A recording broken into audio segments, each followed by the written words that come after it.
Bueno, buenas tardes. Muchas gracias por acompañarnos hoy en este webinar de la Clínica de Manaco Grupo Quirón Salud.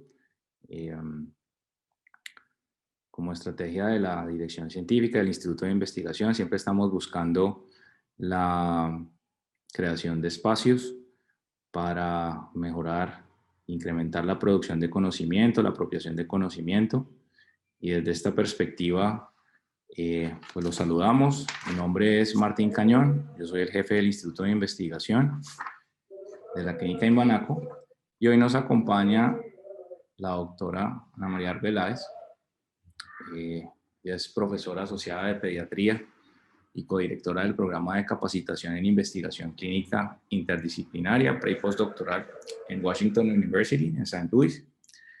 Es endocrinóloga pediatra y tiene un enfoque en investigación en diabetes y los efectos de los extremos glucémicos y la contrarregulación en el metabolismo cerebral y el neurodesarrollo. La doctora tiene experiencia en la ejecución de estudios interdisciplinarios en humanos, utiliza metodologías de neuroimagen, también gestiona equipos de investigación multidisciplinarios, nacionales e internacionales.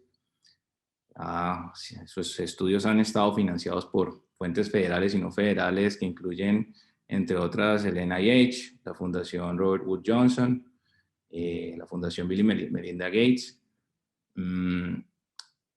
La doctora ahorita mismo está realizando una investigación colaborativa con nosotros en la Clínica de Manaco, titulada Efectos de la malnutrición en el desarrollo cerebral. Ella espera encontrar los efectos adversos de los diferentes grados de malnutrición en el desarrollo cerebral, utilizando medidas de resonancia magnética nuclear y pruebas neurocognitivas. Recientemente tuvo unos resultados parciales que fueron publicados en la revista Neuroimage, pero el estudio sigue en desarrollo.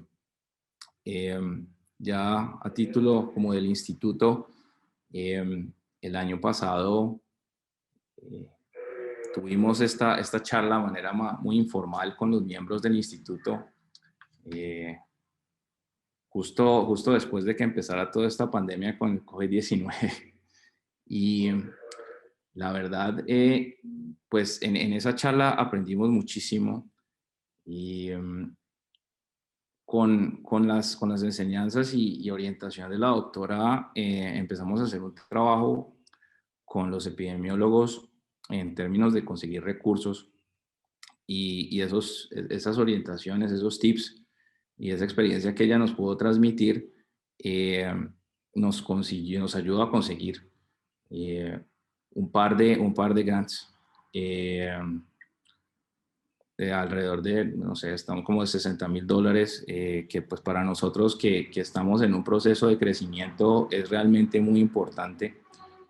Entonces, desde el equipo del instituto aprovecho para agradecerle a ella por sus enseñanzas, por ser, digamos, tan amplia en compartir su conocimiento.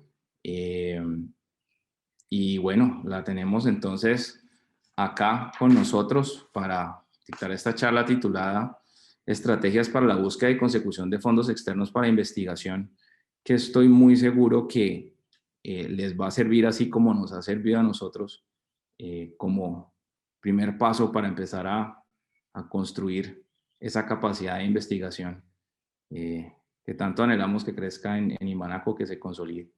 Entonces, hoy tendremos a la doctora Carmen Ocampo, antes de que se me olvide, como moderadora. Ella es pediatra y epidemióloga del instituto.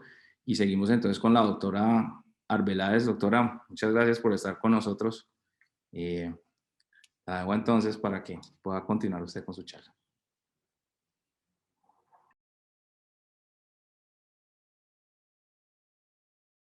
Doctora, recuerde prender el micrófono.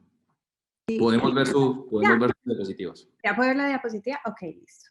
Muchísimas gracias. Es para mí un placer estar aquí hoy con ustedes. La verdad que ya hace más de 20 y tantos años dejé mi Cali adorada y ver lo que está pasando me duele enormemente, pero A pesar de estos veintitantos años, ha sido una dicha poder trabajar con Inbanaco y con el Instituto de Investigación en este proyecto que estamos llevando a cabo, que la verdad que ha sido un gran placer. Me alegra saber que las poquitas cosas que sé les han servido a ustedes para conseguir fondos. Ojalá la charla de hoy cumpla los objetivos para algunos. Es un tema muy complejo porque pues sobre todo en una situación como la que se vive en nuestro país en este momento, con tantos déficits y tantas cosas, sentarse a hablar de dinero, mucha gente lo encontrará risorio, o dinero para investigación, pero la verdad de las cosas es que cada vez se hace más imperante o necesario poder abarcar estos temas de investigación para poder cerrar esas brechas, no solamente en estudios clínicos, sino en estudios sociales que tienen impacto grandísimo en nuestra población y ahora hemos estado conversando un poco con la Universidad del Valle en buscar maneras en que podamos hacer esa colaboración, porque la verdad que el talento que ustedes tienen en Inbanaco y en las otras instituciones, pero sobre todo en Inbanaco es inmesurable, no solamente en los recursos que tienen, sino en el talento de las personas que conforman esa institución. O sea que ojalá esto los inspire a muchos para embarcarse en este camino que yo me he metido ya hace un rato y ojalá si después de la charla y alguno le coge el chicle y le parece chévere y tiene dudas, eh, el doctor Gallón y la doctora Carmen ambos tienen mi contacto, o sea que no duden en mandarme un correo electrónico o cuando yo voy allá en Banaco sentarnos y charlar y ver a ver cómo les puedo dar la mano. Como dijeron anteriormente, vamos a hablar un poquitico sobre las estrategias de la búsqueda y consecución de fondos externos para investigación. Yo estoy en la Universidad de Washington University, no queda en Washington, D.C., queda en San Luis, Missouri. Inclusive esta es una mejor institución que la Universidad de Washington, o sea que, pero se hace mucha investigación, es uno de los sitios donde más investigación hay aquí en este país, sobre todo de fondos federales. Em, no tengo ningún conflicto de interés, pero sí recibo fondos de investigación de diferentes entidades que vale la pena decirlo. El trabajo que yo hago no es mío, es de estos fondos más de mi institución y de las personas que colaboran conmigo. Entre algunos de los fondos, tengo fondos del Instituto Nacional de Salud, de Bill y Melinda, como se mencionó anteriormente, y he tenido de algunas fundaciones y de algunas compañías farmacéuticas, pero estos son los que tengo actualmente. Entonces, de lo que he podido aprender a través de estos años, quisiera, antes de hablar sobre los recursos de financiación, yo creo que es importante discutir un poquitico qué es la investigación y por qué es valioso hacer investigación, porque mucha gente a mí me pregunta, pero ¿por qué hago investigación si eso no da plata? Y yo supongo que la respuesta más simple es decir que es que yo soy preguntona y me quedé en la fase del por qué cuando era chiquita.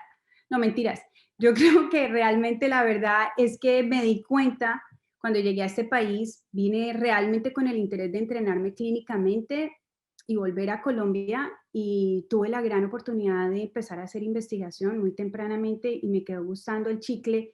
Y en parte de la razón por la cual me quedé haciendo esto es porque probablemente me di cuenta que a través de la investigación se puede estar más cerca de encontrar la verdad del cómo, del cuándo, del por qué de los problemas en salud y encontrando esa verdad a través de la investigación y experimentación podemos comprender mejor los problemas, resolver nuevos problemas de salud, mejorar las soluciones existentes y así poder tener un impacto más amplio en la salud de una población en un periodo de tiempo muchísimo más cortico.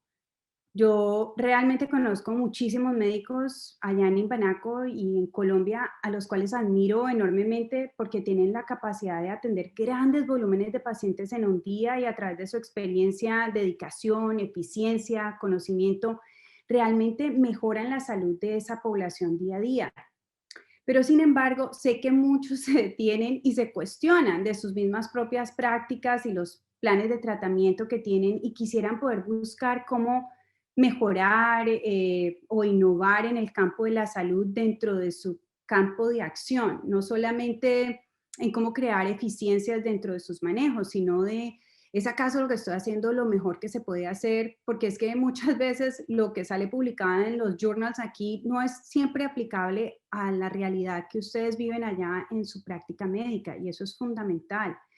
Y hay que remontarse a que antes del siglo XVII, gran parte del conocimiento se basaba era predominantemente en la teoría y quién era la autoridad, pero con pocas mejoras en la salud. Y los médicos continuaban cometiendo los mismos errores con mayor confianza. Y en esa época las tasas de mortalidad era muy poquito lo que cambiaban y las prácticas de salud eran establecidas en porque así lo hacía el fulano de tal. Entonces, así es que hacemos la medicina o así es que se hace este tratamiento. Pero realmente solamente fue en los últimos 4 siglos que nos hemos alejado de esas prácticas basadas en autoridad y comenzamos a cuestionarnos y a tener prácticas basadas en la experimentación y la evidencia. Y esa evidencia realmente se obtiene es a través de proyectos de investigación, y aunque los proyectos de investigación pueden ser de diferente tipo, pueden ser descriptivos, analíticos, doble ciego, etcétera, todos realmente tienen un mismo ciclo de investigación-acción en común. Lo primero que se hace es que uno identifica un problema, como ven aquí en la parte de naranja, qué pena, esa no la traduje. Se identifica un problema, luego se pone una solución, luego se testea esa solución, se obtienen los datos, se analizan y luego se reportan. Pero la clave es que al final, cuando la gente le hace trabajo que uno completa, es que después de horas de aprendizaje, de errar, de equivocarse, de volver a intentar, de hacer estadísticas que le sacan a uno canas, de redacción de lo que uno escribe, es que la comunidad médica pueda decir, ¿sabe qué? Esto que está en este papel es cierto y por ende se convierte en una nueva evidencia que sea confiable y que sea generalizable. O sea, que uno, lo que se pone aquí lo puedo aplicar en Colombia, en África o dependiendo de la realidad de lo que se está estudiando. Pero para lograr ese objetivo se requiere de un buen diseño de un estudio clínico y además de muy buenas prácticas en investigación. Y creo que el Centro Médico Imbanaco con el Instituto de Investigación realmente está tratando de lograr eso, porque uno muchas veces ve instituciones fuera de países como en Europa o aquí que están embarcándose en esta rollo de la investigación, pero no tiene muy buenas prácticas en investigación, hay violación a los derechos del paciente o de la persona que participa en la investigación y no hay un buen soporte para el investigador, para protegerse él mismo como persona o ente que está haciendo la investigación, pero a la vez para poder tener una guía de cómo se llevan a cabo estos estudios y qué soporte se requiere, qué soporte institucional se requiere para poder ser exitoso en este proceso. Ah, bueno, ahora la verdad es que aunque muchos en el área de la salud a veces nos pica esta vaina y nos llama la atención y nos sentimos atraídos por responder esas grandes preguntas, la verdad es que no todos siempre estamos entusiasmados con el cómo llegar allí, porque es que la investigación no, como dije anteriormente, la investigación no da plata y quita tiempo. Y sobre todo cuando no se tiene el soporte o el apoyo, como hablamos previamente, para hacer esa investigación. Pues eso es una vaina más que hacer en medio de toda la carga clínica que uno tiene, sobre todo en Colombia, y es tiempo que te toca que dedicarte a papeleos y a más pacientes, te aleja de tu familia o del paseo del fin de semana, en fin, miles de cosas. Pero como dicen los doctores Alejandro Herrera y Carlos González en Imbanaco, cuando conversamos a veces de proyectos, dice, es que nosotros somos unos ociosos y nos gusta la pendejada. Y es que además de poder lograr descubrir respuestas a nuestras preguntas cuando se hace investigación, se tiene la oportunidad de compartir con grandes colegas, de los cuales se aprende cada día y hace que este proceso valga la pena, sea enriquecedor, no solo para la comunidad, sino para uno mismo. Yo me embarqué en este proyecto ya, uy, joven, chica, va a ser más o menos 6 años con Imbanaco. Empezamos inicialmente, le doy muchísimas gracias al doctor González Materón que me abrió la puerta, me conectó con el doctor Alexander Martínez y el doctor William Escobar y han sido increíbles. La verdad que el doctor William Escobar nos ha dado mucho la mano para poder llevar a cabo esos estudios de imagenología allá y de ahí nos contactamos con Margarita Torres, a quien La conozco desde la escuela de medicina, las dos encarretadas con pediatría, y nos embarcamos en este proyecto. Además trabajamos con el doctor Bueno, ahora con el doctor González,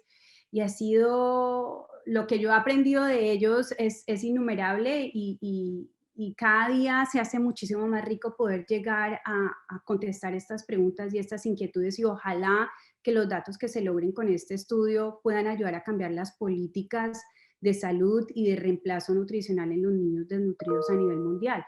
Pero la verdad de las cosas es que aún para nosotros los ociosos, como dice el doctor Alejandro Herrera, cada proyecto es un desafío, y particularmente cuando se trata de cómo obtener dinero para llevar a cabo la investigación. Y eso es otro rollo, porque lograr asegurar recursos por medio de convocatorias de investigación es todo un proceso y requiere de muchos pasos, pero que son muy viables si se conocen bien.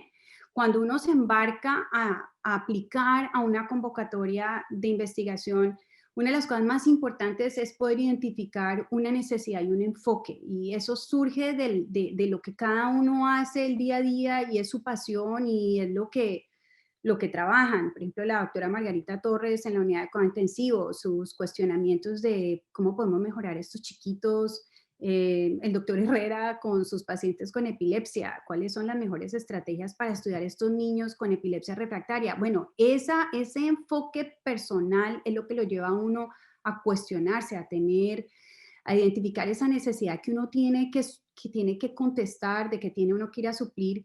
Y cuando uno encuentra esa necesidad, ese enfoque, entonces ya uno dice, oye, pues mi chica, yo quiero contestar esa pregunta, pero ¿cómo arranco? ¿Quién me financia esta vaina? Entonces, una de las cosas más importantes es encontrar la convocatoria indicada, porque ahí el quiz. La segunda cosa, ya después es de que encuentras esa convocatoria indicada, es desarrollar la idea de la propuesta. Posteriormente tú pasas a lo que uno llama, que es enviar una carta de intención. No sé cuántos de los que están aquí escuchando esta charla han hecho este proceso, pero esto es un proceso que es muy común denominador para la mayoría de las convocatorias en investigación. Tú buscas la propuesta, tienen a veces unos términos de fechas en las cuales se puede enviar, otros son rolling, o sea, continuos, y tú lo que haces es que envías una carta de intención y dice, mire señor, usted tiene esta propuesta, esta convocatoria, quiero saber si usted me permite a mí hacerlo o no. Esa no siempre ocurre en todas, pero generalmente puede existir, pero la tengo en otro colorcito. Pero ya una vez le dicen a uno, sí, mándenos la aplicación, uno recibe esa solicitud para aplicar, uno se debe poner entonces en la tarea de preparar esa propuesta específica y empezar a organizar cuál es el presupuesto, que sea un presupuesto razonable. Vamos a hablar un poquitico de eso en la charla para esa investigación. Una vez uno termina de escribir esa propuesta, uno envía la propuesta, y es fundamental que lo haga antes de la fecha indicada. Se los voy a decir, me ha pasado a mí, nos ha pasado a muchos que llevamos años haciendo este rollo, y hay veces que uno lo envía por unos sistemas bien complejos y tiene un error y te lo devuelven y cierra a las 5 de la tarde y se te fregas y todo ese trabajo que llevas haciendo hasta ahí llegó. Entonces es muy importante, hazlo con tiempo, date días antes, no el último día como buen colombiano, de que está uno a la última hora tratando de meterlo, porque si te pasa un error en el envío, perdiste todo el intento. Entonces, eso es fundamental. La otra cosa es, después de que eso pasa, la agencia entra a revisar la propuesta. Vamos a hablar un poquitico de cuáles son esos pasos de revisión de esas propuestas, qué es lo que ellos se fijan. Y una vez ellos dicen, sí, ¿sabe qué, doctor Cañón? Le vamos a dar su platica. Usted luego recibe una carta de adjudicación de esa convocatoria donde le dicen, sí, ahora, ahí hay un paso. Usted entra a aceptar la propuesta. A diferencia de los papeles de investigación, que para los que han escrito papeles, cuando usted escribe un papel de investigación, usted solamente lo puede enviar a un solo sitio a la vez. Ese sitio puede que se lo rechace, pero usted tiene que esperar a que lo rechacen para poder volver a enviar ese papel de investigación. En estas vainas es otro cuento. Usted le puede vender al mejor postor su idea, y todo se trata de ver a ver cómo usted vende su idea. Entonces, usted lo que hace es que usted lo envía, y muchas veces lo ha enviado a otro lugar más. Y a veces le pasa que la convocatoria X le dice, oiga, doctora Carmen, nos encantó su propuesta, se la vamos a fundar, pero resulta que Bill y Melinda Gates le dijeron a usted, también se la vamos a fundar, pero solamente se la podemos fundar nosotros porque no puede haber lo que llama uno overlap científico. Entonces usted entra a negociar esa propuesta o entra a ver cómo usted puede arreglar la vaina, o a veces pasa que le dice, digamos, Pfizer, le dice, vea, ¿sabe qué? Sí, nos gustó su propuesta, pero usted pidió $60,000, hermano, solo le voy a dar 30,000. Entonces usted dice, no, pues más vale pájaro en mano que 100 volando, pero usted ha hecho un cálculo de un muestreo y usted sabe que con 30,000 le alcanza para la mitad de la muestra, no puede hacer toda la vaina. Entonces usted tiene que ser razonable en que realmente usted va a sacar algo de ese proyecto, o vale la pena meterse en todo ese camello para sacar algo subóptimo, o usted puede aún con eso sacar datos que sean importantes, útiles, y usted entra a decir, ¿sabe qué? Sí, sí la cojo o no la cojo. A mí me pasó un chasco, una cosa muy compleja eh, con una entidad de investigación que envié la propuesta y era una cosa sobre Alzheimer y me dijeron, bueno, ¿y un pediatra qué carajos está haciendo esto? Y cuando llegan de nuevo, entonces me dicen, no, ¿sabe qué? Nos vamos a reunir con usted. Y luego me dicen, no, le vamos a dar la plata, pero solamente le vamos a dar tanto. Pero lo que y queremos es que usted lo modifique a tal metodología y tiene que trabajar con Julano. Pues resulta que la metodología que ellos me pedían que usara no era ético para la población en la cual yo iba a trabajar. Y yo le dije, mire, señores, qué pena, pero las propuestas que ustedes me están haciendo no me parecen razonables. ¿Por qué no lo conversamos? Entonces, a veces pasa eso. Es raro, es muy raro. Y generalmente con las convocatorias federales, eso es, ¿se lo dan o no se lo dan? Usted ahí no tiene negocio. Pero hay ciertas entidades pequeñas en donde usted sí tiene un poquitico de que le toca que hacer ahí sacar el turco y empezar a regatear o organizar sus ideas y ver si vale la pena o no vale la pena desde el punto de vista ético, desde el punto de vista fiscal, desde el punto de vista logístico. Y una vez usted dice, sí, ¿sabe qué? Vamos a aceptarlo o de una sola año usted dice, bueno, buenísimo, ya usted lleva a cabo su proyecto. Y una vez usted lleva a cabo su proyecto, pues una de las cosas importantes es terminar el proyecto y presentar los informes a la agencia de financiación. Muchas veces la mayoría de ellos, si digamos es una licitación a 3 años, cada año le toca que mandar un reporte y al final de la licitación tiene que mandar un informe completo. O sea que usted tiene que estar al día con esa vaina porque si son 3 años de licitación, usted no mandó el reporte o no está mostrando que están llevando a cabo bien la investigación, le cortan el presupuesto, le dicen, ¿sabe qué? Usted realmente no está haciendo lo que usted dijo que iba a hacer y le quitan la plática. Aquí hay una cosa clave y es una cosa importante para los que se quieren embarcar en este chicle y no se lo dice a uno, ni lo escriben en los libros, ni en los papeles. Y es que este rollo es una vaina de marketing bien fregada. Entonces usted lo que hace es que usted está vendiendo su idea, usted está tratando de conseguir su plata, tiene que ser honesto, ante todo, siempre tiene que ser honesto y no decir que va a hacer una vaina que no es capaz de hacer. Pero lo que sí sucede es que una vez usted tiene su plata, usted tiene un poquitico como de juego ahí para poder, no siempre agregar cositas porque sería un problema, pero digamos que usted empieza a hacer su investigación y ve que hay cosas que logísticamente no se pueden hacer, usted puede hacer ciertas modificaciones siempre y cuando sean aprobados por el comité de ética y la entidad se lo permita. Entonces, tengan eso en cuenta. Una cosa es lo que uno llama grantsmanship, que es lo que uno escribe para el marketing, para lograr el objetivo, y otra cosa es ya realmente el llevar a cabo cada uno de estos proyectos es un poquitico más de logística. Pero inclusive con miles de millones gastados en investigación en todo el mundo, existe una competencia considerable por los fondos de investigación. Y lo que yo voy a tratar hoy es de compartir algunos de los tips que yo he podido aprender de cómo aprovechar al máximo esas oportunidades que hay para hacer este proceso viable y que ustedes sean exitosos en ese proceso. Entonces, si vemos bien, todo ese proceso empezó por esa cajita naranja que es parte de un punto común que es identificar una idea, una necesidad o un enfoque, que hablamos de eso previamente. Esa es la parte más importante del proceso de subvención, es encontrar una idea, un gap, una, ¿cómo dice uno? Como lo que falta en esa área de estudio para que usted poderlo cerrar, pero lo más importante es que usted pueda con esa idea que usted tenga, usted realmente esté contestando una pregunta del por qué de una enfermedad, o el por qué pasa eso, o el cómo sucede, o cómo yo puedo mejorar esos estándares, o cómo puedo subsanar, encontrar una nueva solución al problema.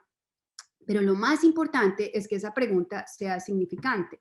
Como decía mi mamá, ¿de qué vale estudiar la menopausia de las cucarachas? Pues para nada, ¿cierto? Como dicen en Colombia. A menos que usted, quién sabe, qué está tratando de estudiar en terrorismo y radioactividad, de poder ver cómo sobreviven estos animalitos a una entidad de esas y nosotros no.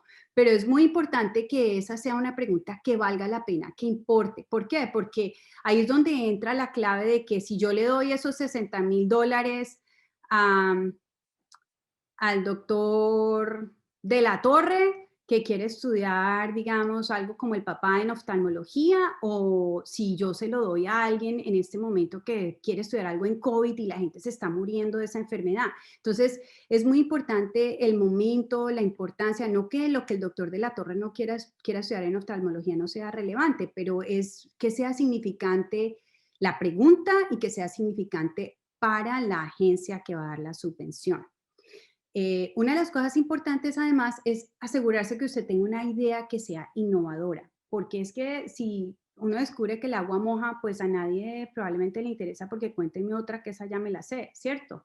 Entonces, una cosa que es fundamental es asegurarse que haya innovación y, ay caramba, qué vergüenza, y que las ideas las madures con el tiempo. ¿Cómo sabe uno si la idea que uno tiene es innovadora o no? Hay una serie de bases de datos de subvenciones exitosas que ustedes pueden acceder, son gratis, no tienen que pagar ni nada de eso. Y ustedes a través de ellas puedes asegurarse si el enfoque que tú quieres estudiar se encuentra en la literatura de su campo, si es que no encuentras exactamente la misma idea, porque si encuentras exactamente la misma idea, volvemos a lo mismo, es algo que ya se hizo, ¿qué tanto es esto es innovador? Sin embargo, tú puedes decir que eso ya se hizo, digamos, en Estados Unidos o en la India, etcétera, pero que tú quieres ver en este campo de acción o en esta subpoblación y cuál es la relevancia, ¿no? Entonces, eso no lo tomen también es que, pues, ¿para qué lo voy a repetir? Pero si es algo que está muy bien establecido, que la evidencia es clara, que no es cuestionable, pues ya pierden la innovación y las entidades que fundan este tipo de subvenciones no pierden el interés, o sea, van a perder el interés. Entonces, los websites que ustedes pueden usar, aquí está NIH Reporter, es muy bueno, les sirve para buscar subvenciones que son financiadas por el Instituto Nacional de Salud, solamente por el Instituto Federal. El Instituto Nacional de Salud, vamos a hablar un poquitico, tiene 27 institutos dentro de él y ahí encuentras todos las que sean fundados a través de ellos. Hay otro que se llama TAGS, que es Tracking Accountability in Government, bueno, esa vaina de Grand System. Este te sirve también, no es solo federal, pero encuentras cosas que sean del gobierno. Está el Cordis, ese es europeo y encuentras muchísimos grants o licitaciones que han sido pagadas por sistemas federales en Europa o inclusive compañías farmacéuticas. Y luego está el FAPES, que no sé si algunos de ustedes ya lo conocen, ese es más para estudios en Brasil, en Latinoamérica, pero para mí el mejor de todos, sobre todo si van a hacer ensayos clínicos, es clinicaltrials.gov. Y yo con mucho gusto les comparto estas diapositivas después, tienen acceso a ellas, no se pongan a escribir ni se angustien, que yo todo eso se los voy a dar. Es un repositorio muy bueno que tiene los ensayos clínicos en todo el mundo, en todos lados. Mientras usted tenga un estudio clínico doble ciego de intervención, es, por lo menos en Estados Unidos, es por ley, si no a ti te pueden cerrar el laboratorio, si no lo haces, si no reportas adecuadamente, es por ley y en Europa también lo hacen, tienes que reportar que tú estás haciendo esa investigación. Entonces, digamos que tú quieres ver, bueno, algo loco, un catéter de X o Y, qué estudios se han usado, si lo puedo usar para otro tipo de indicación, bueno, puede ser. Por ejemplo, esta mañana me llamó a mí un médico que si podíamos usar una medicación que se usa para la diabetes tipo 2 para tratamiento de epilepsia. Entonces le dije yo, bueno, metámonos a ver cuántos han hecho esta cosa loca que quiere este loco hacer y nos metimos y encontramos y después nos pusimos a buscar qué fondos de investigación y ahí en la mañana matamos ese rollo. Pero eso es una cosa que ustedes tienen acceso a ellos y es supremamente útil. ¿Cómo uno entra a clinicaltrials.gov? Usted entra, pone ahí el website y va a encontrar una ventanita así como esta. Y allí, por ejemplo, usted coge aquí en esta cosita y escribe COVID. Entonces usted escribe COVID y quiere ver y puede ponerle más items si quiere, le pone más arandelas a la vaina y entonces usted entra y le dice qué estudios se están llevando a cabo en ese momento. Este fue un ejemplo que le di yo al doctor Gallón y a la doctora Carmen hace un año sobre COVID y ahí estaba, no había mucho, pero algo había y tú encuentras allí, tú puedes poner COVID y diabetes o COVID y embarazo, o vacuna, etcétera. Y él te va dando qué estudios hay y qué estudios no hay en este momento de intervención que se estén llevando a cabo a nivel mundial. Pero la verdad de las cosas es que hay que anotar que estas bases de datos, perdón, son principalmente listas basadas en Estados Unidos, pero si tú buscas tu pregunta o tema, muchas veces en Google o Scholar y pones investigación, puedes encontrar si ya ha sido probado o ha sido estudiado. Una vez tú estableces cuál es tu enfoque, cuál es tu idea, y dices, oiga, chanfle, nadie ha hecho esta vaina, yo me voy a meter a hacer esta cosa, o mira, Julano hizo esto, pero no tuvieron en cuenta este aspecto que para mí es fundamental aquí en Colombia, porque la población de nosotros es X o Y, o nuestra práctica clínica es diferente. Tú tienes que entrar a pensar qué es el siguiente paso y de las cosas más importantes en el siguiente paso es determinar cuál es el objetivo de tu investigación, a dónde quieres llegar. Y la clave en ese sentido es establecer eh, tus goles u objetivos que sean claros y efectivos en este momento. Y en esta etapa quizás es una de las más importantes en el proceso de investigación y a la que yo cuando estoy escribiendo la propuesta le dedico más tiempo, para ser honestos con ustedes. Inclusive hay las propuestas de investigación, cuando uno las escribe, la primera página se llama eso, objetivos de investigación. Uno escribe como un parrafito chiquitico inicialmente que dice cuál es el gap, por qué lo quieres hacer, qué es lo que tú quieres cerrar en tu gap, cuáles son tus objetivos y por qué te deben fundar a ti y no a Periquito Pérez. Entonces, esa es la primera página y la mayoría de los revisores de estas cosas, de licitaciones, tienen que leerse 10 al mismo tiempo. Cuando a mí me piden que yo revise licitaciones para el Instituto Nacional de Salud aquí en Estados Unidos, me mandan 10 licitaciones al mismo tiempo y cuando uno va por la tercera no quiere ver más. Entonces usted tiene que asegurarse que usted sea muy claro en sus palabras, los objetivos sean muy efectivos y yo siempre pienso en una cosa que se llama asegúrese que sus objetivos sean SMART. Entonces, pues eso traduce en inglés, pero se los traduce más o menos al español, que sea específico, medible, alcanzable, realista y que se puedan llevar a cabo en un tiempo sensible, porque usted le dan una licitación por un tiempo determinado y a nadie le va a gustar, como cuando usted le dice, oiga hermano, hágame una casa, pero le doy 2 años, un año para que me lo haga y el señor lleva 2 años y no le ha terminado su casa, pues usted no va a estar contento. Lo mismo pasa con esta gente, porque ¿qué están haciendo con la platica? Entonces, en esta etapa de desarrollar esos objetivos de investigación, una cosa que es muy importante es comente esas ideas con sus amigos, con sus colegas, obtenga comentarios, críticas, sean abiertos a la crítica. Mucha gente no le gusta que los critiquen, pero cuando uno lo critican, uno crece y la idea es que uno poder hacer que crezca su investigación a través de esos comentarios del colega que ha hecho ese mismo procedimiento o que está metido en el mismo rollo. Oiga, ¿usted cree que esta es una pregunta importante? ¿Usted cree que si yo hiciera esto, usted lo aplicaría? Etcétera, etcétera. Entonces, busquen esos colegas y hagan esa parte en esa etapa. Pero pregúntese si además usted puede demostrar que usted es el candidato perfecto para completar esos objetivos. Y si la respuesta es no, usted se tiene que poner a buscar un colega o unos colegas para crear un buen equipo de trabajo. Por ejemplo, yo quería estudiar, buscar cómo cambiar las políticas de alimentación para los niños desnutridos basados en el efecto que esto tiene en niños mayores en el desarrollo cerebral. Bueno, pues en Estados Unidos la nutrición no es mucha, es otro tipo de malnutrición, pero de nutrición no hay mucha. Y yo irme a vivir allá, pues no podía porque tengo un trabajo acá, soy jefe de división, manejo un programa de predoctorado, etcétera. Pero tengo colegas muy competentes, como la doctora Torres, el doctor Escobar, el doctor González, el doctor Bueno, etcétera, etcétera. Y uno trae ese equipo de colaboradores y dice, oigan, les llama la atención, ¿qué tal si nos embarcamos en este cuento? Y uno se monta en ese paseo y escribe su licitación.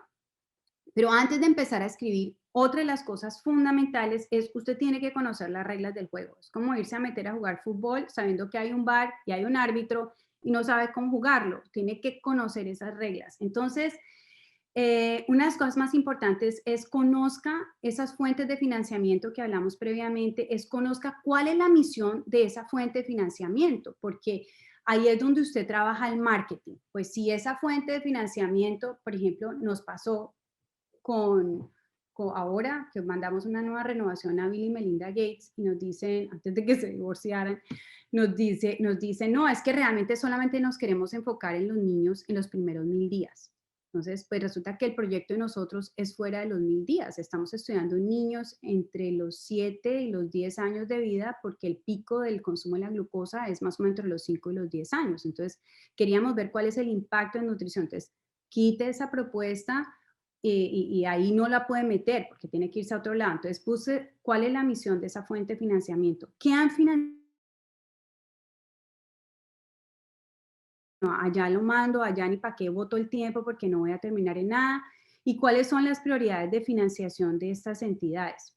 ¿Y cuáles son los límites de financiación? Si su subvención será revisada por un comité de colegas o son gente que no tiene ni idea del tema. Eso es fundamental porque usted tiene que saber a quién le está escribiendo. ¿Usted le está escribiendo a gente del común o usted le está escribiendo a médicos que conocen su tema en el mismo rollo?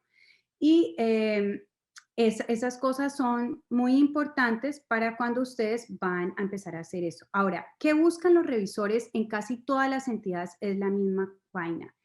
Eh, los revisores buscan es cuál es el impacto en la investigación, buscan lo que hablamos previamente, que esas ideas sean emocionantes, sean innovadoras, que la aplicación sea clara, porque tal vez tú eres el experto en tu tema. Por ejemplo, si el doctor Escobar, que trabaja con nosotros, manda un proyecto en algo de angiografía y lo va a leer pues, la doctora Carmen y el doctor Gañón en el Instituto de Investigación, que les van a dar una plata a una competencia que van a hacer de investigación. Oye, hermanos, pues ellos no tienen, pues son médicos, muy buenos médicos, pero esa no es su área. Entonces usted, ese doctor Escobar, tiene que asegurarse que lo escribe muy claro para poder que ellos, que no es su expertise, puedan comprender lo que él quiere llevar a cabo. Entonces eso es muy importante. La otra cosa es asegúrese que la manera que usted escribe sea de una manera persuasiva. Y aquí les mando un link que me parece excelente. Es de la Universidad de Northwestern en Chicago. Se llama el Instituto Klein. Ahí está el link. Y usted se pone allí y él le va diciendo la primera página la debe escribir así. Así es que se escribe de una manera persuasiva. Trate de persuadir al lector en una investigación de X o Y manera. Busquen esos recursos que son supremamente útiles. La otra cosa es conocer muy bien cuáles son los objetivos y que sean hechos dentro de plazos realistas. No sea muy ambicioso porque la gente se va a dar cuenta. Sea breve con cosas que ya todos saben, o sea, no se ponga a expandirse en hacer un resumen. Usted no está escribiendo un resumen de un capítulo de un tema, usted está poniéndose una propuesta de investigación. Reconozca cuáles son las limitaciones del estudio. No hay cosa que más le moleste a un revisor, es que usted mande una propuesta creyendo que se la sabe todas, cuando usted sabe muy bien que el estudio solamente le va a dar para contestar las preguntas hasta cierto punto. Es importante reconocer ese tipo de cosas y transmitir su habilidad y los recursos que tiene donde está para tener éxito con la propuesta. O sea, resaltar el gran engranaje que tiene, por ejemplo, en Inbanaco como institución, como el Instituto de Investigación, con el colega, con el número de pacientes que ven en su área, etcétera, etcétera. Ahora, ¿cómo ellos evalúan? Ellos miran eso, pero cuando ellos lo evalúan, los revisiones proporcionan un puntaje de impacto.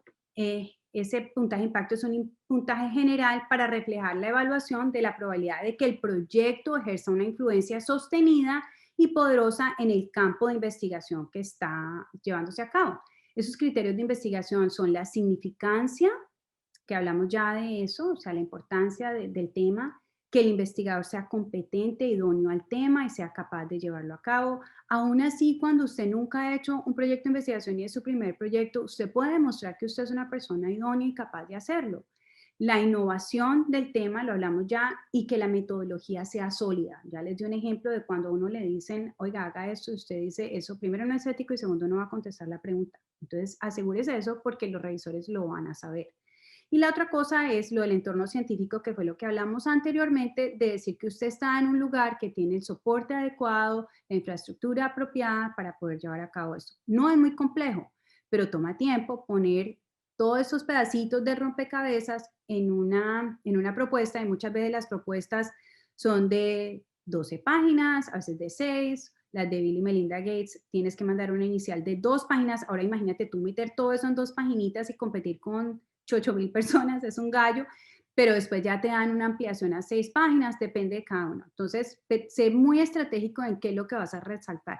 Muchos de ellos después te piden temas como asegurarse que tú vas a proteger los pacientes, si es un estudio clínico, que estás incluyendo tanto mujeres o minorías o niños, dependiendo del caso. Hay cosas que no aplican, por ejemplo, si vas a hacer un estudio en fibrosis quística, pues no vas a meter probablemente personas de raza negra, porque no es una enfermedad prevalente en esa población, entonces tú haces esa justificación y no tienes lío. Si por X o Y circunstancia están haciendo, digamos, un estudio dermatológico en conejos o etcétera, pues eso hay que ponerlo, y los peligros biológicos que puede tener el estudio que estás llevando a cabo. Ahora, los revisores consideran cada uno de esos criterios de revisión, eh, independientemente, y no quiere decir que es que tengas que tener todo perfecto, ¿sí? O sea, ellos, para que sea una aplicación sólida, las categorías por lo menos tienen que ser buenas en la mayoría de ellos, pero puedes hacer más énfasis en uno que en otro, pero lo más fundamental es que tengan un impacto científico importante. Entonces, por ende, va de nuevo, hablamos lo de la innovación, la significancia, etcétera. O sea, que un proyecto eh, que no sea innovador, pero aún puede ser esencial para avanzar el campo, y eso lo tienen ellos en cuenta. Ahora, la realidad es que como profesionales de salud rara vez nos faltan buenas ideas para los temas de investigación dentro de nuestras propias disciplinas, pero tener el dinero para ejecutar esas investigaciones de esas ideas es otro rollo distinto y es un camello. Entonces, ¿dónde están esos fondos? ¿Dónde los encontramos? En Estados Unidos, el financiamiento de la investigación generalmente proviene de 3 fuentes, que son o corporaciones, o el gobierno, o fundaciones. Hay un artículo, como ven aquí, estos datitos aquí, que salió en Science y que hace referencia a unos datos del National Science Foundation, que dice que las agencias federales proporcionaron hasta el 2015 solo el 44% de los fondos de investigación. Eso fue antes de Trump, que eso fue otro chicharrón, ¿no? Pero bueno, pero esto es una disminución de más del 70% menos de la contribución de medio siglo antes, porque es que si ustedes ven esa rata de incremento no continuó, y la industria o las corporaciones bajaron en su aporte. Todo está ahora haciéndose más cuestionado. Esa industria farmacéutica en Estados Unidos, sin embargo, sigue siendo el principal impulsor de la investigación corporativa, y esos esfuerzos del sector privado son ahora la forma dominante de actividad de investigación en los Estados Unidos, y creo que aún en Colombia, de lo que yo recuerdo hablando con el doctor Martínez y hablando con el doctor Gallón y la doctora Carmen, sé que muchos de los estudios que ustedes llevan a cabo son por casas farmacéuticas, pero una cosa que hay que tener en cuenta es que esas casas farmacéuticas o esas empresas gastan un promedio de $3 en investigación por cada dólar que invierte el gobierno de los Estados Unidos. Entonces, la verdad es que uno puede trabajar con las compañías farmacéuticas, no necesariamente que ellos vengan y los busquen a ustedes y digan, vea, doctor Gallón, ¿será que usted me puede hacer este estudio? Sino usted puede ir a la compañía farmacéutica y decirle, mire, yo quiero hacer esto, ¿será viable que usted me pueda permitir hacer este estudio? Ayer nomás ya le escribí un correo electrónico a una compañía farmacéutica en Europa, en Suiza, que tiene una nueva droga para el tratamiento de niños que tienen un defecto en el transportador de la hormona tiroidea para que pueda entrar al cerebro, y si ellos no tienen eso, esos niños tienen un desarrollo cognitivo terrible y terminan postrados en una camita si es que no se mueren. Y mira, le escribí el email y al menos de mediodía ya me había contestado, me dijo, me parecería increíble hacer este estudio para esta población, para este uso, etcétera, etcétera. La gente es muy abierta a este tipo de cosas. Ustedes vieron que yo tenía dentro de mis fondos Dexcom. Dexcom es una compañía que usa unos implantes, unos sensores continuos de glucosa y yo lo usé esos para estudiar.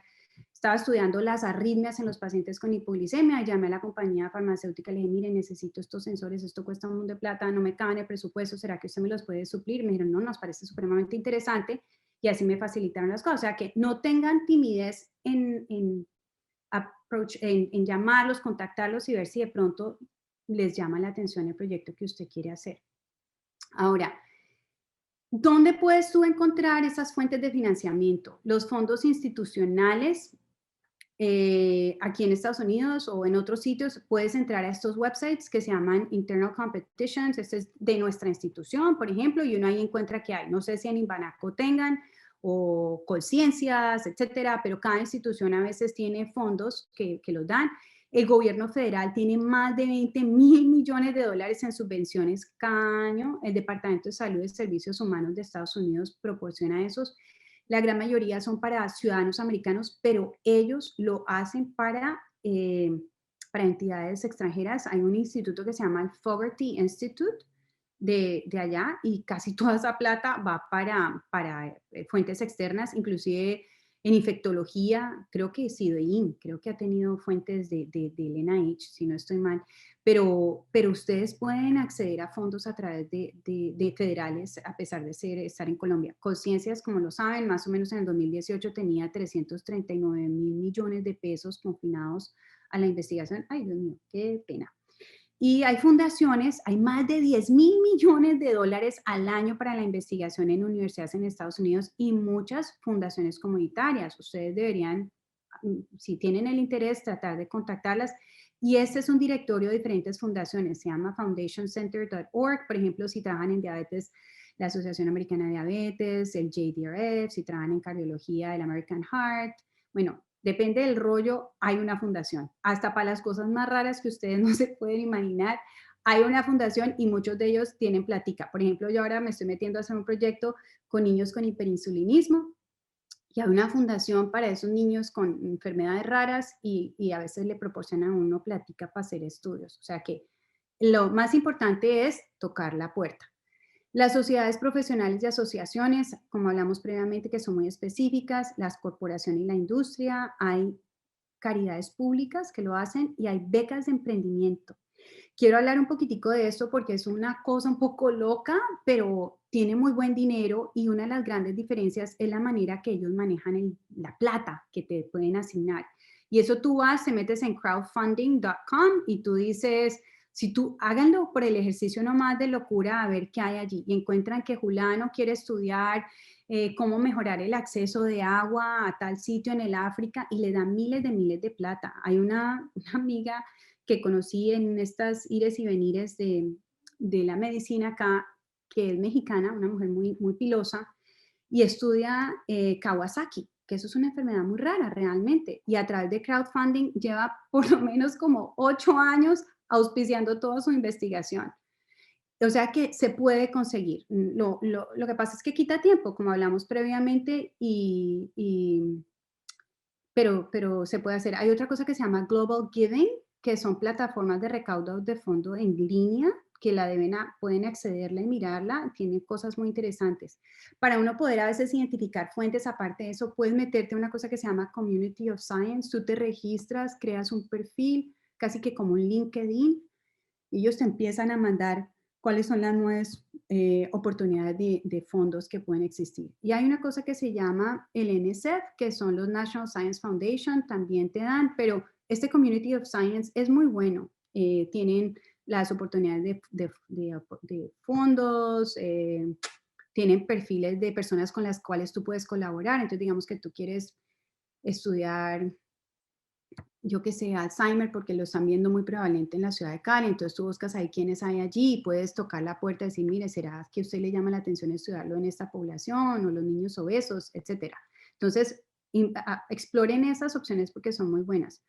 Los gobiernos federales de Estados Unidos, los fondos del gobierno de Estados Unidos no son solamente el Instituto Nacional de Salud. El Instituto Nacional de Salud es uno de tantos, hay mil, pero probablemente estos tres son los que dan fondos a sitios extranjeros, que es el Instituto Nacional de Salud en algunos de sus institutos, el CDC, que es el Centro para el Control de las Enfermedades, más que todo infecciosas, y el AHRQ.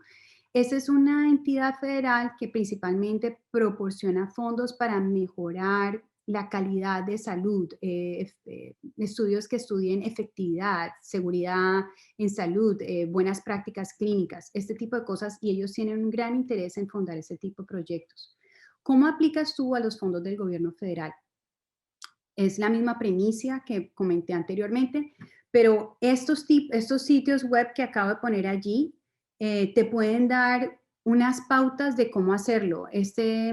Bueno, yo uso mucho el NIDDK, que es uno de los institutos dentro del NIH, pero si tú vas allí, hay una cosa que se llama Foreign. Este es precisamente para estudios extranjeros. Tú entras allí y el Instituto Nacional de Salud te dice qué estudios extranjeros puedes aplicar o cuáles no y cómo se hace el proceso. Muchas veces ellos piden que tengas una colaboración con una institución en Estados Unidos, pero no siempre. Esa es la importancia de cuando uno va a un congreso, cuando tú vas a los congresos, haces tu networking, ahora que hay tantas cosas por Zoom, eh, empezar a hacer esas oportunidades de conocer, cuando estén allá no tengan timidez en conocer gente, mándele el email. En Estados Unidos la gente es supremamente abierta a colaborar, es una de las cosas más lindas que tiene este país, no hay ese egoísmo, no es que esto es para mí, no, porque además uno no hace plata con investigación, entonces a uno no le importa. Pero la cosa importante es aprender las prioridades de investigación del instituto, mire las tasas del éxito, cuáles pagan bien, cuáles no pagan bien, cómo registrar las instituciones al investigador, comuníquese siempre tempranito con su becario, llámelo. En Estados Unidos, asegúrese que entienda bien el inglés, dígale, mire, soy Juliana de tal, estoy en tal lugar, ahí el teléfono está en todos esos sitios, ellos siempre contestan. Usted le manda un correo electrónico y le dice, ¿será que puedo hablar? O usted le manda un correo y todos le van a contestar, se lo aseguro, y le van a dar pautas. Esta es otra herramienta que usted puede usar de cómo planear la aplicación y le dice paso por paso cómo usted planea una aplicación a este instituto.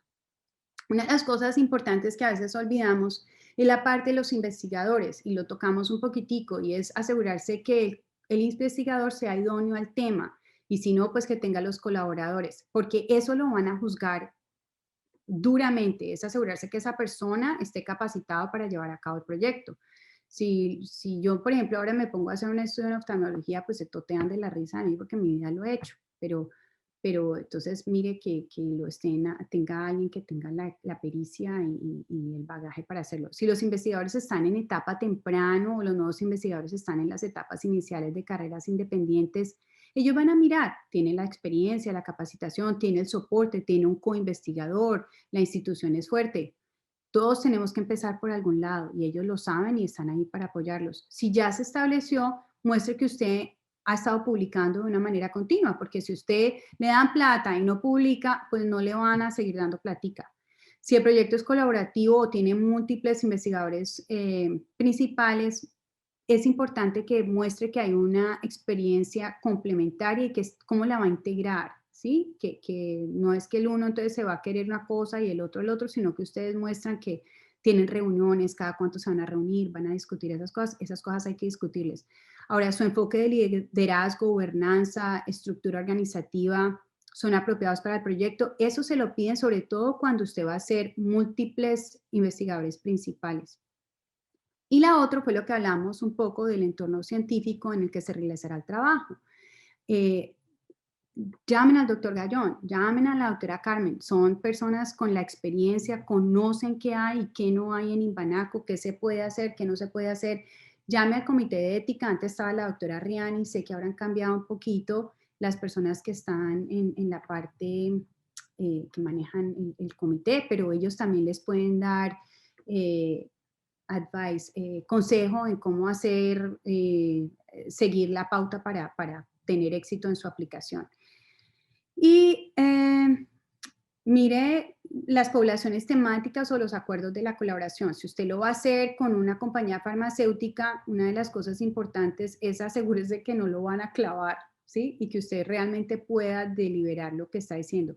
Pero a la vez, asegúrese que usted está poniendo presupuestos de investigación que sean razonables, que aquí es cuando llega la platica. Una cosa que a veces la gente no reconoce es que cuando usted hace un presupuesto de investigación hay una cosa que se llaman los costos directos y los costos indirectos. Los costos directos son aquellos que son directamente asociados con la propuesta del estudio, o sea, lo que usted le va a tener que pagar al paciente, el cargo por medicamento, los exámenes médicos, esos son costos directos. Pero hay unas cosas que son las arandelas a los costos, como todo en la vida, por lo cual a veces hay controversia y a nadie nos gustan, los impuestos, etcétera, lo que sea, que son los costos indirectos, y son aquellos que no están claramente identificados como asociados con la propuesta o el estudio, y a lo que me refiero, no sé si eso pasa en Imbanaco, y tal vez aquí me voy a meter en un pedo con el doctor Cayón y la doctora Carmen, es que hay instituciones cuando usted aplica a una subvención, usted la pone, digamos, por Imbanaco, por ejemplo, si yo la pongo por mi institución,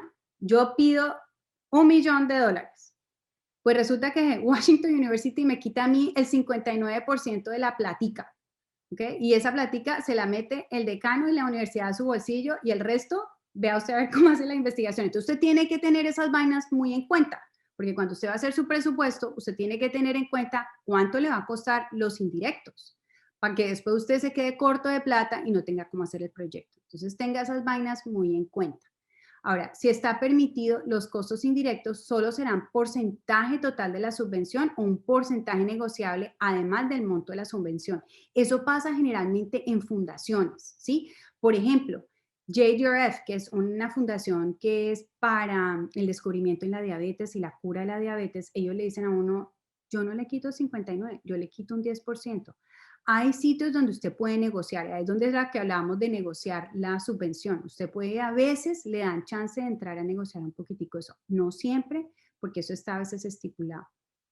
Hay otros, en cuando es crowdfunding, no hay costo indirecto, o sea, usted pudo recaudar $1.000.000, esos $1.000.000 son suyos para hacer su proyecto.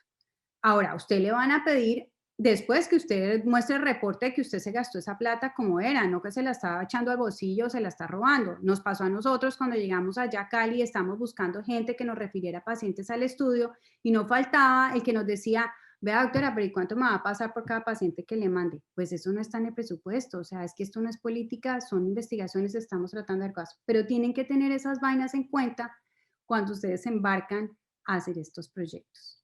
Ahora, la clave de poder hacer un buen presupuesto es llame a la organización de financiación y pregunte qué puede incluir y qué no puede incluir. Usted puede incluir viajes a donde va a ir a mostrar su presentación de su trabajo al colaborador, puede pagar equipos, puede pagar suministros o no, puede pagar salarios. Cada subvención es distinta, entonces usted eso lo tiene que tener claro. Pregunte quién va a ser el propietario del equipo una vez esté completo el estudio. Por ejemplo, nosotros el Bill y Melinda Gates hicimos, y está ahora en Imbanaco, es una metodología de punta, que es un resonador portátil, un resonador cerebral portátil que mide lo que es, lo que llama uno volt o conectividad funcional en el cerebro. Ese aparato lo hicimos con la Universidad de Washington University y se está poniendo a cabo y los datos se están implementando en Imbanaco y eso hubo que discutirlo con Bill y Melinda Gates porque ellos dijeron, no, yo les pago para que hagan ese estudio, pero no es que ellos se vayan a quedar con eso. Entonces eso hay que entrarlo a discutir porque a veces ellos se quedan con lo que usted ha creado. Asegúrate siempre que el presupuesto sea razonable y proporciona siempre los detalles de cómo lo vas a gastar. En conclusión, las cosas importantes, esto toma tiempo, o sea, que empiece con tiempo, haga su propia tarea, haga su propia investigación de hacer su investigación, siga las instrucciones, comuníquese con la agencia, no le dé pena llamar y preguntar y vuelva y pregunte. Cuando lo haga y cuando escriba su propuesta, hágalo personal, o sea, de que a usted le importa, que usted pone su pasión, que le importa, eso es como el marketing, lo hacen las compañías para vender un producto, hágalo usted para vender su idea. Ahora, una cosa importante es salga de su campo de confort, salga de su campo de estudio para poder que sea innovador y demuestre que es el investigador indicado. Y la clave del éxito es, a usted lo van a rechazar. ¿Y qué puede hacer? Si lo rechazan, vuelve y aplica. Y si es necesario, vuelve y aplica. Pero no se rinda, que esto es un rollo muy chévere, muy bonito, con el cual podemos hacer cambios muy grandes para nuestra población, nuestros pacientes y nuestros sistemas de salud. No sé si alguien tenga alguna pregunta. Y ojalá les sirva para algo. Bueno, doctora, muchísimas gracias. De verdad que muy ilustrativa la charla. Y vamos a ver las preguntas. De pronto, Carmen, ayúdanos ahí con Sí, algunas de ellas. no, por el momento le agradecen por acá que muy buena presentación, la señorita María Jimena Núñez. No, estoy aquí pendiente a ver si tienen alguna pregunta. Tenemos un espaciecito a ver si de pronto alguien se anima a preguntar.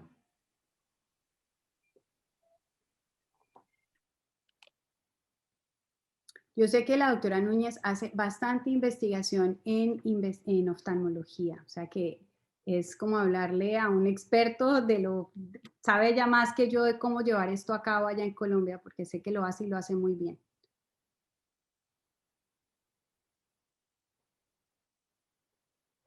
De pronto tengo una pregunta mientras las personas se animan y es algo que nos ha pasado, sobre todo pues con estas situaciones eh, pues de orden social y la pandemia, y es los patrocinadores o las personas que dan las subvenciones, ¿qué tan flexibles son cuando uno cambia algunos rubros de los presupuestos? Ujú. Esa situación, ¿cómo se maneja? Porque a veces ocurren cosas. Y en la eh, pandemia más todavía. Exacto. ¿Cuál es el manejo de ese cuando ya uno ya la ha ganado? Comunicarse con ellos, ¿no? La clave es, como un buen matrimonio, como una buena relación, como todo, es una buena comunicación. Eso es fundamental. Entonces, a nosotros nos pasó con este proyecto que estamos llevando a cabo en Imbanaco, un momento en que creo que, bueno, nos pasó ahorita con el COVID y se pidió una extensión. Le dijimos, mire, ha sido imposible. Previamente tuvimos cuando cambiaron un poco el resonador, se les explicó y nos dijeron, no, no hay problema. A veces son muy buenas personas y ven el valor de lo que estás haciendo y ellos te dicen, le hago una extensión a un año, no hay ningún lío. A veces dicen, no, sabe que no hay cómo hacer no hay cómo hacer la extensión y esto se acaba en tal fecha y pues usted tiene que ver a ver cómo se aprieta el pantalón y hace lo que puede. Pero la mayoría de ellos, lo más importante es llame a su agente que usted le asignan, porque es que una vez usted adquiere una subvención, antes de que usted aplique, inclusive hay una persona que es el punto de contacto. Esa persona es la persona más clave para el éxito aparte de usted mismo, esa persona es la persona clave para el éxito de su subvención. Llámelo, pregúntele, etcétera, y esa persona va a ser su punto de contacto después para decir, estoy teniendo este problema, mire, ¿cómo puedo manejar esta situación? Y eso es clave. Sobre todo ahora con COVID nos ha pasado a todos, a todos. O que el equipo se dañó, y que entonces usted tiene que hacer una modificación en el diseño del estudio. Esas cosas pueden suceder y ya entra de la fundación de decir sí o no, pero siempre sea transparente. Listo, doctora, muchísimas gracias. Tengo una pregunta por aquí. Pregunta el señor Javier Darío Espina Martínez, que si conoce fondos de financiación para desarrollar software en salud. Uy, sí, hay. Bueno, aparte de crowdfunding, eso ahora es el chicle. Mucha gente está metida en ese rollo porque pues la gente está reconociendo, sobre todo ahora que tenemos los sistemas, ¿cómo se llama? Los récords electrónicos, bueno, ¿cómo llaman ustedes? Electronic Medical Records, discúlpenme Historia clínica La historia electrónica. clínica electrónica. qué pena la panguanada, pero sí, la gente está mucho más consciente de que hay una necesidad crítica para poder tener sistemas de software más eficientes. Para eso, por ejemplo, yo tengo una persona que yo con mentoreo que está trabajando en softwares de investigación para resonadores y yo le ayudo es consiguiendo los chinos y los metemos en resonador y toda la vaina, pero ella es ingeniera y ella lo que hace es puro software para esos aparatos. Sí hay. Tienes que buscarlos. Si tú te metes en Clinical Trials o ahí en Cost Funding los encuentras. Búscalos allí que los vas a encontrar sin lío. No te limites a buscarlos solamente en cosas médicas porque a veces dentro de las entidades de ingeniería, sobre todo acá, te lo van a fundar. O sea que sí, sí hay mucho fondo. Aquí hay otra pregunta del señor Carlos Javier Ramírez. Para temas sociales o enfermedades relacionadas con pobreza, ¿cuáles serían las instituciones más interesadas en patrocinar? Del Instituto Nacional de Salud, el Fogarty Institute es muy bueno. Bueno, no les voy a hablar de conciencia porque sé que es el que ustedes conocen. Uno que es muy bueno que ustedes pueden acceder y fundan mucho país, o sea, propuestas por fuera, se llama el Thrasher Foundation, Thrasher, si no me falla la memoria, Thrasher Foundation. Es muy bueno, ellos hacen eso y dan muy buenos fondos. En pobreza e infectología, a veces hasta el CDC hace eso. Uno de los increíbles se llama el Robert Wood Johnson Foundation. El Robert Wood Johnson Foundation también busca cómo cerrar los gaps sociales, entender esas problemáticas de la gente pobre dentro del país y por fuera del país, o sea, aquí en Estados Unidos. Pero esas son entidades que usted las puede buscar y le van a dar plática. El Banco Mundial a veces da, oiga, cosas chistosas, ustedes no me van a creer.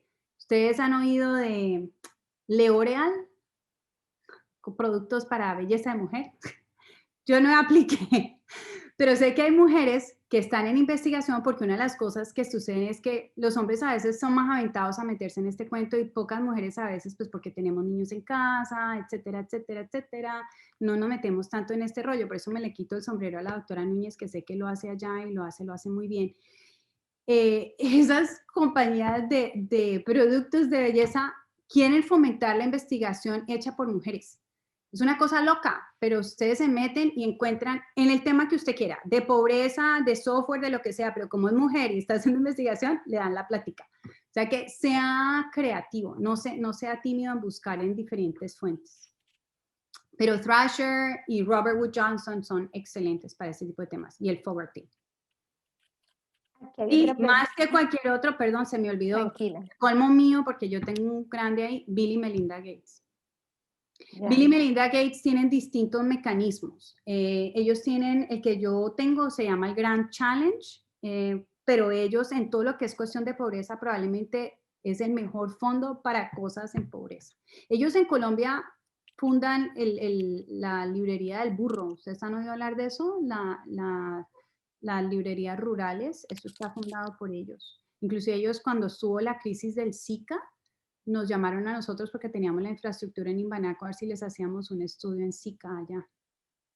Pero cuando ya nos pusimos a hacerlo, ya había pasado el pico del Zika y nos dijeron, no, ya no queremos. Pero búsquenlos a ellos. Bueno, aquí hay otra pregunta que esta es más dirigida para el instituto. ¿Cuál es el proceso para iniciar procesos de investigación en Imbanaco? Si quieres ya aquí voy a enviar, en el chat voy a poner el correo del instituto y nos pueden contactar por ese medio. Entonces ya en un momentico se lo pongo y con mucho gusto a Jorge Rojas lo asesoraremos por allí y para todo el que esté interesado. Pues por ahora no tenemos como más preguntas. Sí, hay una de Adriana ahí que estoy viendo. A ver, yo veo. No les dé miedo a hacer investigación. Yo sé que al principio es como cuando uno se va a enfrentar a un monstruo gigante, Ajá. uno no sabe por dónde cogerlo. Pero Dice aquí, de poquito a poco uno lo va haciendo. ¿qué opinión le merecen los equipos multidisciplinarios para participar en convocatorias? En investigación en salud, ¿considera que puede potenciar la opción de ganar una subvención? Sí. Y o sea, el lío es de que yo soy pro estudios multidisciplinarios. El estudio que yo llevo a cabo en Imbanaco, inclusive los que aplicamos, somos un neurólogo, pediatra, un radiólogo, un neuroradiólogo, una psicóloga y yo aquí en este país, y luego tenemos un engranaje muy similar allá, que son un neuroradiólogo, una pediatra, un psicólogo, un neuropsicólogo allá. Entonces hay un paralelismo, pero nosotros servimos de soporte de eso. es fundamental. No sé quién hizo la pregunta, pero es una pregunta excelente y te voy a decir el por qué yo soy una fan número 1 de Team Science o de estudios multidisciplinarios. Cuando tú eres una sola persona que abarcas un problema desde tu solo punto de vista, estás viéndolo de una manera muy sesgada, muy de una sola manera. Y realmente las preguntas hoy en día en ciencias para ser innovadoras, para poder hacer un cambio, porque es que ya mucho lo que sabemos, se requieren de diferentes frentes, de diferentes experticia, pericia de las personas para poder abarcar esas preguntas.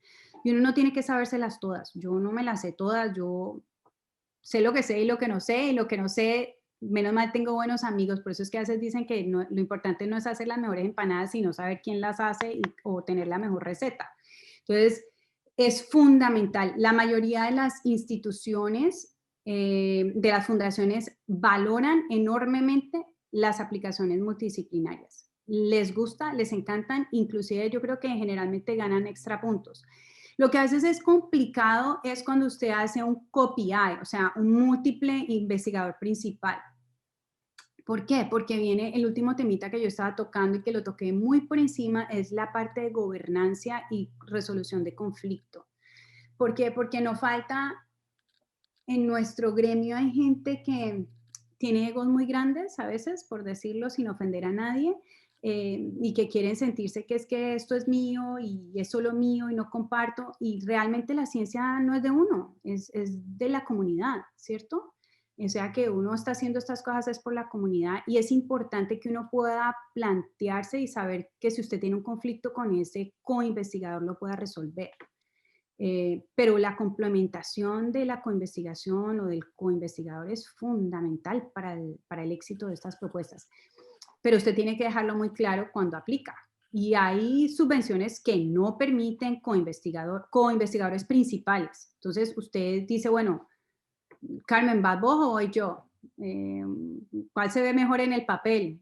Entonces, digo, no, Carmencita, vaya usted. Y entonces Carmen la ponemos en el papel que va de primera, de investigadora, pero yo voy a estar ahí siendo su pana que le voy a dar la mano. Entonces, pero sí hay un interés grandísimo por eso, inclusive en las licitaciones federales. Aquí hay otras dos preguntas un poquito en la misma línea, creo que las podemos responder simultáneamente. Uno, ¿cómo se maneja la propiedad intelectual? Y la otra es que en caso que el producto de la investigación sea algo tangible, ¿a quién le pertenece? Muy buena pregunta.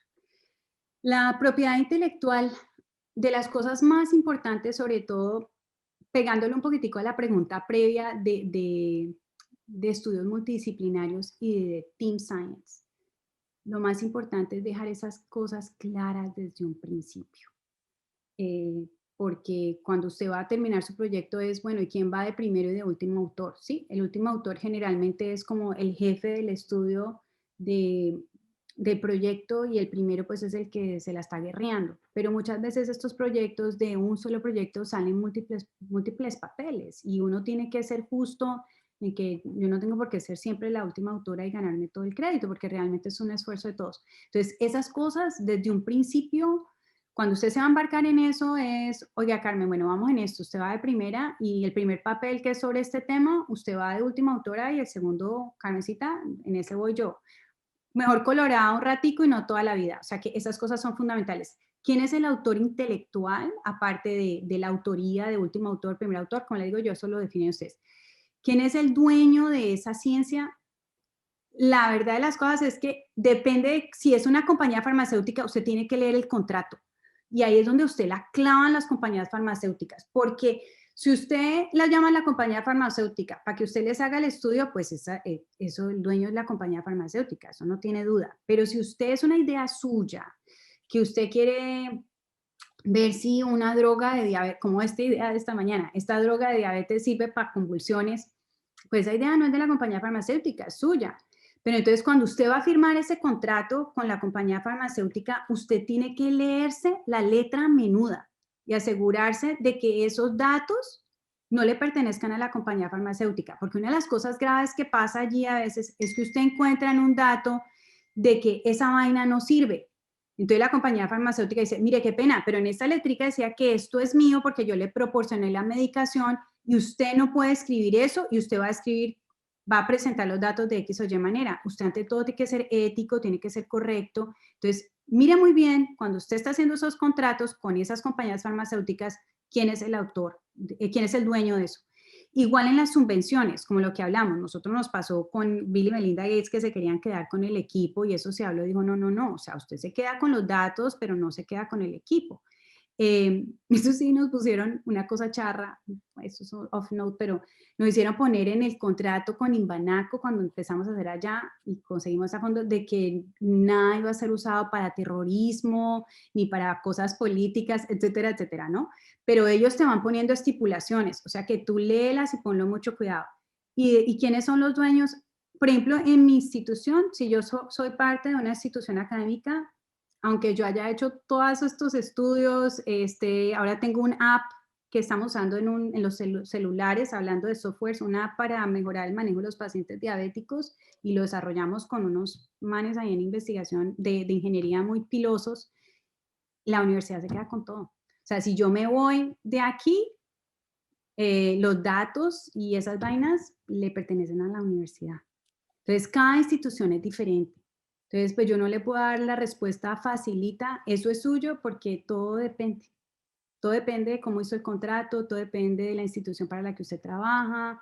Si usted lo hace por crowdfunding, pues eso, todo eso es suyo, pero usted está trabajando en Inbanaco y yo realmente no me sé las reglas de Inbanaco. Doctora, le agradecemos muchísimo, tan No, amable gracias a usted como ustedes. siempre. Ojalá les haya servido para algo. Anímense si tienen dudas. La doctora Carmen y el doctor Martín tienen mi correo. No duden en escribirme. Cuando yo vaya allá, si quieren sentarse y votar corriente, sobre todo si es en diabetes, cuenten conmigo para lo que sea. Y bueno, aquí a la orden. Cuídense mucho. Los llevo en el corazón. Los pienso mucho. Y bueno, para adelante, poquito a poco. Vamos saliendo de esos líos. Bueno, muchísimas gracias, doctora, y Gracias, muchísimas entonces. gracias. No, y Y de nuevo, gracias a todos los muchísimas gracias a asistentes. Inbanaco. Seguimos hablando entonces, doctora. Muy bien. Hasta luego, Carmen. Hasta luego, doctora. Muchas gracias a Daniela por toda su colaboración logística y, bueno, a todos los que participaron de la charla. Entonces, un muy buen resto de tarde. Hasta luego. Hasta luego.